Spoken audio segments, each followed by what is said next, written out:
Je vous ai tous donné accès à ma carte de crédit. Et il est temps de découvrir à quel point c'était vraiment une mauvaise idée. La semaine dernière, j'ai publié une vidéo en demandant des suggestions technologiques dans les commentaires, et j'avais un bot qui parcourait secrètement et aléatoirement ces commentaires pour acheter tout ce qu'il voulait. Et vous avez dépensé 1 000 $. Alors il est temps de découvrir qu'est-ce que vous avez bien pu acheter. De la mémoire haut de gamme. Vous avez décidé d'acheter de la RAM ? C'est un kit de 64 gigaoctets. En fait, je n'ai jamais acheté autant de RAM en une seule fois auparavant.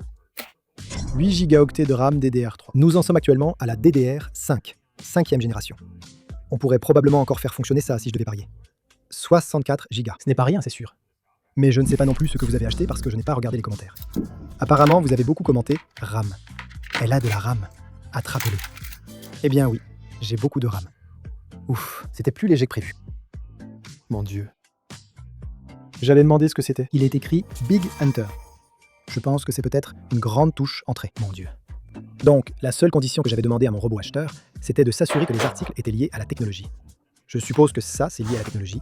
Je suppose que c'est juste un bouton unique. Je veux dire, il n'y a que de la mousse à l'intérieur. On pourrait probablement l'utiliser comme oreiller. Attends, maintenant je suis vraiment curieux. Est-ce que c'est vraiment juste un tout petit... Ouais, c'est juste une toute petite carte. Mec, c'est hilarant. Je me demande à quel point il faut vraiment appuyer fort dessus. Vous savez, on dit de ne pas brancher n'importe quel périphérique USB sur son ordinateur. J'ai l'impression que c'est exactement ce genre de périphérique USB, mais je vais le faire quand même. On va juste supposer que ça fonctionne maintenant. Voyons à quel point c'est déstressant. Ça a marché. Attends, il n'y a pas besoin d'appuyer aussi fort. D'accord, c'est plutôt cool. Merci d'avoir suggéré ce bouton. Petit beau. Arduino. C'est comme un vrai, c'est juste un petit ordinateur. C'est fantastique parce que, eh bien, les Arduino sont toujours utiles. Je travaille sur ce concept de PC étanche, mais je ne sais pas quand il sera lancé. Mais il se peut que j'ai détruit un Raspberry Pi entier au passage. Donc avoir un Arduino, c'est plutôt solide. Qu'est-ce que c'est que celui-là ? C'est l'Uno R4. Il a le Wi-Fi intégré. Mon Dieu, il est grand et lourd. Un échiquier. L'échiquier le plus intelligent du monde. Attends, est-ce que celui-ci bouge tout seul ? Non, ce n'est pas indiqué tout de suite qu'il bouge. J'ai l'impression que ce serait précisé si c'était le cas. Les gens adorent leurs jeux d'échecs.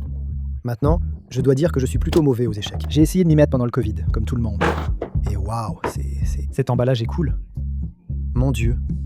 Attends, peut-être que la raison pour laquelle j'étais mauvais aux échecs, c'est parce que je n'avais pas un échiquier assez stylé. C'est sûrement ça, non ? C'est comme commencer le golf et dépenser 900 $ pour un driver après ton premier cours. Waouh, c'est classe, les gars. Pour ceux qui sont vraiment passionnés d'échecs, je suis curieux de savoir ce que vous considérez comme le top du top des échiquiers. Comme pour l'assemblage de PC, évidemment, tu peux recommander une 5090, comme la carte graphique la plus haut de gamme. Et vous, les amateurs d'échecs, quel genre de matériel recommandez-vous aux gens ? Il y a un port USB juste ici. Je veux dire, ce plateau en lui-même est déjà vraiment cool. Que la lumière soit. Bouton d'alimentation. Oh.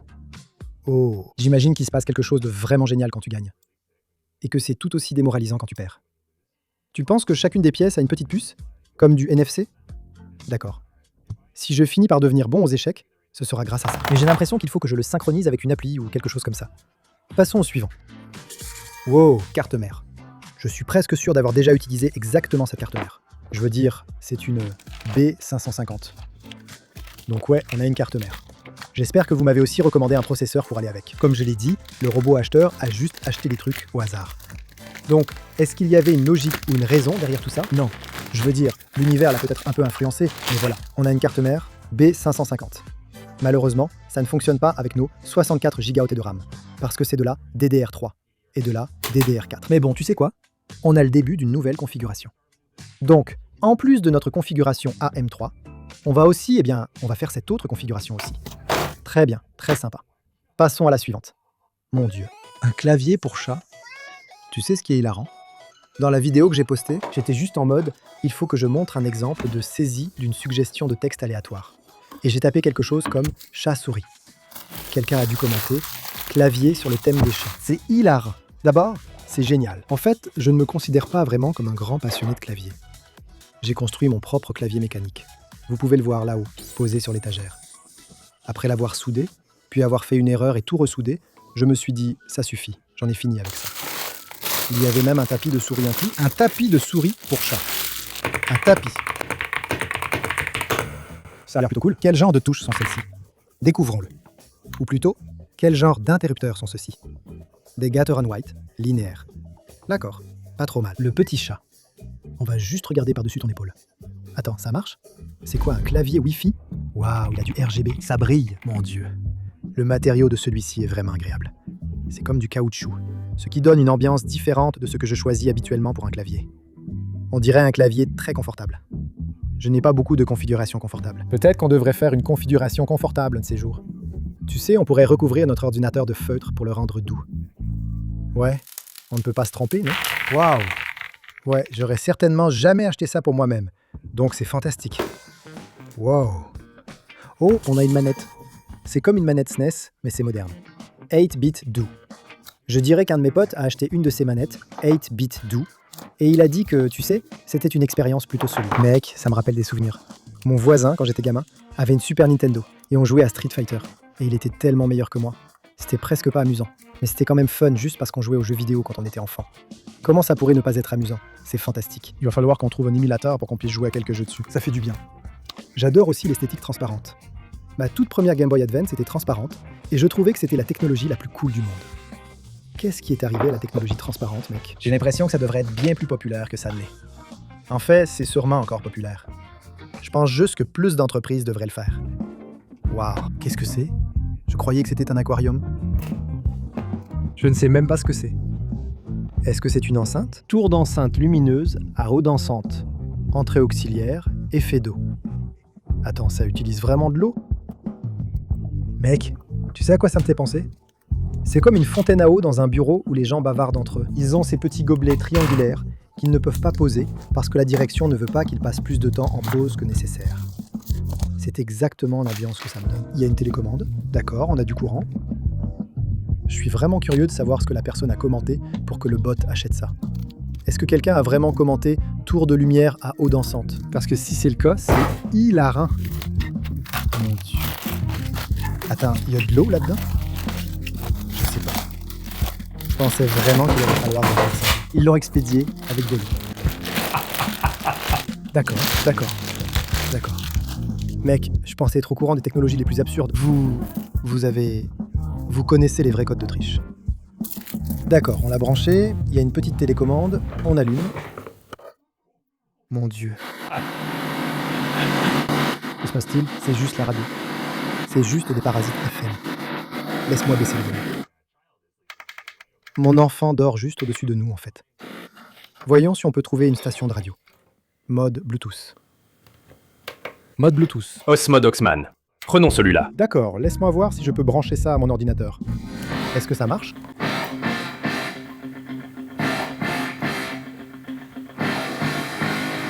D'accord, cette vidéo va clairement être monétisée. D'accord, c'est plutôt cool. Plus la musique est forte, plus ça pulse. Je suis vraiment curieux de savoir combien on m'a facturé pour ça. Waouh, très cool. Je vais beaucoup m'amuser avec ça. Très bien.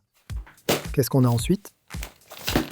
On a un sac et une fermeture éclair. Est-ce que c'est un flipper zéro? Attends, ou est-ce que c'est juste l'étui pour un flipper zéro? Quoi? Qu'est-ce que c'est? Attends, on dirait que c'est une pièce qui se connecte à un autre appareil. Donc si on n'a pas aussi l'autre appareil, je suis presque sûr que ça ne marche pas. Parce que ça, c'est clairement pour un flipper zéro. Un de ces appareils avec lesquels tu peux te balader et genre, tu sais, scanner des trucs. L'utiliser comme un duplicateur RFID et tout ça. Ça semble être une carte de développement Wi-Fi pour le flipper zéro et un étui en silicone pour le flipper zéro, mais pas de flipper zéro. Donc oui, c'est de la tech. Je n'ai pas de flipper zéro, peut-être que ça va me motiver à en acheter un, et ensuite on pourra se balader et genre changer les chaînes de télé sur des télés qui ne nous appartiennent pas. Ça a l'air plutôt amusant. Très bien. Passons au suivant. Oh là là, une boîte blanche discrète. Parfait. Vous savez quoi? Vous êtes parfaits. Je vous adore tous. Merci de regarder. Et pour commenter. Une technologie aussi ridicule. Bon, qu'est-ce que c'est que ça? Le slogan, c'est « Perfectionner votre vie ». Donc, si je devais deviner ce qu'est une entreprise dont le slogan est « Perfectionner votre vie », je suppose que j'imaginerais qu'elle aide à améliorer certaines compétences. Tu sais, c'est peut-être une application de méditation. N'allons pas lire les instructions. Essayons de comprendre par nous-mêmes. Oh, attends, est-ce que c'est un écran? C'est un moniteur portable? Attends, c'est pas possible que ce soit un écran tactile portable. Mec, c'est dingue. L'univers fonctionne de manière vraiment mystérieuse. Parce que, littéralement, en filmant aujourd'hui, j'avais un de ces moniteurs portables qui était complètement cassé. Et c'était vraiment gênant. Je me suis dit qu'il fallait que j'en achète un autre. Vous répondez à mon appel? Vous êtes des voyageurs dans le temps? Comment avez-vous fait? Ou est-ce que vous avez cassé le mien? Qu'est-ce qui s'est passé? Je n'ai jamais eu un de ces modèles à écran tactile. Ce qui est plutôt intéressant, parce que la plupart du temps, il faut le brancher, puis utiliser une souris, un clavier et tout ça. J'aimerais presque qu'il y ait un moyen simple de ranger ce câble en particulier, comme directement dessus d'une façon ou d'une autre. Parce que je le perds très souvent. Branche ça ici. Donc maintenant, si on branche l'autre HDMI à notre ordinateur, est-ce que je peux simplement commencer à utiliser le tactile? Comment je fais? Comment j'utilise le tactile? Pourquoi la fonction tactile ne marche-t-elle pas quand je connecte avec mes appareils? Bonne question. C'est exactement la même que la mienne. Si ton appareil n'a pas de port type C, est-ce que je dois vraiment brancher ça en USB-C à mon appareil? Je suppose, oui, je suppose. Le tactile ne passe généralement pas par HDMI. Je suppose que c'est logique. Je ne crois pas avoir vu quelque chose qui fait ça. D'accord. Maintenant, on est juste connecté via USB-C. Voilà, d'accord. Donc le coupable, c'était le HDMI. Ouh. Qu'est-ce qu'on devrait ouvrir? Il y a tellement d'options sympas. Je rigole, il n'y a aucune option sympa. Est-ce que je peux jouer au démineur ici? Ce serait génial. Ils ont arrêté d'inclure le démineur par défaut sur Windows, et ça me rend triste. Ça et le flipper. Si tu es assez vieux pour avoir joué au flipper sur ton ordinateur Windows, je suis avec toi, mec. D'accord, voyons si on peut battre une partie de démineur juste avec le tactile. Prêt? Partez.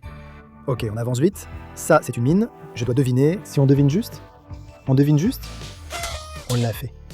Ouais, 19 secondes avec l'écran tactile. C'est pas mal du tout. Tout ça grâce à un vrai moniteur portable tactile. Parfait. Bon, je crois qu'il reste un article dans la sélection à 1000 $ que vous avez complètement dévalisé. Voyons ce que c'est. Oh, d'accord. Un clavier pliable. Vous étiez vraiment à fond sur les claviers et les périphériques d'entrée.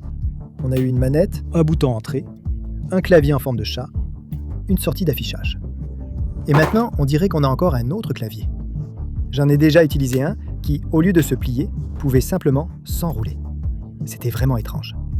La taille de celui-ci est en fait plutôt sympa. La plupart du temps, le compromis avec ces claviers portables, c'est qu'ils sont très petits ou que les touches ne sont pas très agréables à utiliser. Mais honnêtement, celui-ci n'est pas trop mal, tout bien considéré. Et il a même un pavé numérique. Je sais que certaines personnes adorent leur clavier. 60% sans pavé numérique. Moi, je ne peux pas. Je ne peux pas utiliser un clavier sans pavé numérique. Désolé. Désolé, Kitty. Bouge-toi les oreilles. Très bien. Ils ont dit qu'il y avait aussi une souris ici, non? Non, elle est juste là. Est-ce que c'est une souris normale ou une souris portable? Je pense que c'est juste une souris normale. D'accord, d'accord. Je veux dire, ce n'est pas trop mal, compte tenu de la taille de ce petit paquet ici, d'avoir un clavier pleine taille et une souris à emporter en voyage. J'ai déjà eu ce problème, surtout quand je voyage pour des conférences ou des choses comme ça. C'est-à-dire que je veux emporter le moins de choses possible, mais je dois aussi faire du montage en déplacement. Et peut-être que ça fera partie de mon prochain sac de voyage tech. Bon, maintenant que tout est déballé, je vais regarder combien d'argent vous avez dépensé pour chacun de ces objets. Mais d'abord, je veux deviner lequel était le plus cher et lequel était le moins cher. Parce que vous avez acheté pas mal de trucs sympas. Je sais que la RAM est très chère de nos jours. Mais comme c'est de la DDR3, je pense en fait que c'est pas le plus cher. En regardant tout ce qu'il y a sur cette table, je vais dire que cette enceinte Bluetooth AO, c'est ce qui a coûté le plus cher pour un seul objet. Simplement parce que, je veux dire, c'est comme une tour qui projette de l'eau. C'est fou. Et le moins cher, mec, le moins cher, je vais dire que c'est ce bouton Entrée. Parce que j'ai l'impression que c'est surtout un bloc de mousse. Mais bon, allons enfin sur mon compte Amazon et voyons le prix de tout ça. Parce que comme je l'ai dit, le total général était de 1000 $. D'accord, 110 $. Ça semble cohérent avec les moniteurs portables que j'ai utilisés auparavant.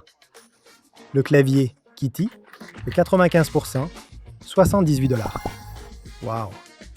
Je sais que les claviers artisanaux peuvent coûter très cher. Notre gros bouton entrée USB coûtait 17 $. Ça semble plutôt bon marché, tout bien considéré jusqu'à présent. Notre manette Libido SN30 Pro, 45 $. Waouh! Je n'aurais pas deviné que ça coûtait aussi cher. Cela dit, la qualité de fabrication a l'air bonne. Notre clavier de voyage pliable coûtait 43 $. Mon Dieu, ça semble un peu cher. Mais si je finis par l'emmener au prochain CES et que je l'utilise, ça vaudra le coup. Notre Uno R4 coûtait 28 $. J'ai l'impression que ces prix ont pas mal fluctué ces derniers mois. Donc bon, 28 $, ce n'est pas trop mal. Notre carte de développement Wi-Fi pour le Flipper Zero coûte 35 $. C'est hilarant, parce que je n'ai même pas de Flipper Zero. Maintenant, je me demande si quelqu'un a spécifiquement commenté la carte de développement Wi-Fi ou s'ils ont juste mentionné Flipper Zero et que c'était simplement le premier résultat sur Amazon. Parce que c'est vraiment ce que mon bot acheteur a fait. Il a juste regardé le tout premier résultat. Notre carte mère coûtait 125 $. Nous, on devrait l'utiliser. Et nos 64 Go de RAM ont coûté 155 $. Mon Dieu. Pour de la RAM DDR3, pour être honnête, c'est quand même 64 Go. Et on est en plein milieu, tu sais, d'une sorte de tension sur le marché de la RAM. Waouh. L'échiquier coûtait 220 $. Notre échiquier intelligent va sûrement être l'objet le plus cher de ce lot. Ça m'a surpris. Il ne reste plus qu'un objet, ce château d'eau. 76 $. Waouh. 76. Très bien. Eh bien, je pense qu'il est très clair que vous avez un goût pour des technologies assez ridicules. Merci donc pour vos recommandations. Je vais essayer de trouver une utilité à chacune d'entre elles pour qu'elles ne soient pas gaspillées. Sur ce, merci beaucoup d'avoir regardé. J'étais Monsieur Easter, votre bidouilleur technologique, et je vous retrouve dans la prochaine vidéo. Oh oui. Merci à nos 24 membres de la chaîne. J'ai attribué à chacun d'entre vous une place sur cette roue aléatoire.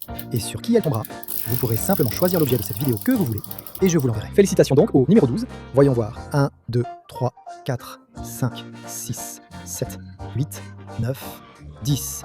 Pedro Gameplay 001, envoie-moi un email avec ton choix d'un seul objet de cette vidéo que tu souhaites, et je te l'enverrai. Pour tous les autres, merci d'avoir regardé, on se retrouve dans la prochaine vidéo. Ouais.